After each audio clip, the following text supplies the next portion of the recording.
importante la mobilitazione del quartiere affinché la postina resti qui al Pertini? Evidentemente ha fatto una buona impressione per tutto il periodo che è rimasta. La vedo che parla, fa amicizia un po' con tutti, si trova con tutti, è una ragazza molto aperta. Il valore della prossimità è importante, anche i servizi di prossimità sono importanti in un quartiere come questo decentrato.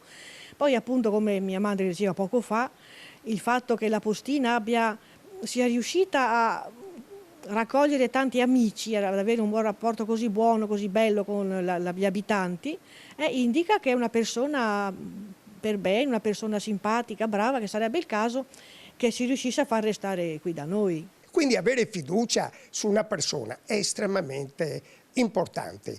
Nel quartiere Pertini poi ancora di più, perché è un quartiere con molti anziani e voi capite che gli anziani vanno curati e vanno salvaguardati in un periodo buio come in questi anni, non c'è mai abbastanza sicurezza. Trattenere la portalettere Natalia ed evitare possa andarsene per scelta, acquisita, graduatoria o questioni burocratiche d'altro genere. E questa è la voce che rimbalza tra i palazzi del quartiere Pertini a Mestre, dove la paura del degrado urbano e la fiducia, la stima e la riconoscenza verso la postina ha spinto i residenti a una mobilitazione spontanea d'altri tempi. Quindi avete avviato proprio poche ore fa questa raccolta firme, sì. E sono già centinaia le persone che hanno... Siamo già a 150, 160, ma contiamo di arrivarne a 300, 400 in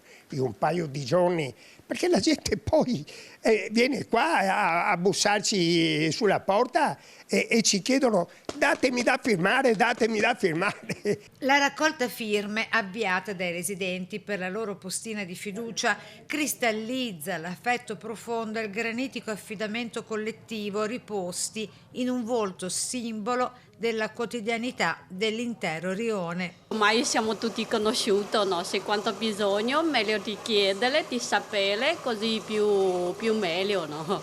Perché c'è fiducia? Sì, anche, sì, c'è, certo.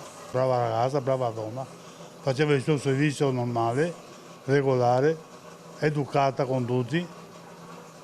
Questo è il mio parere.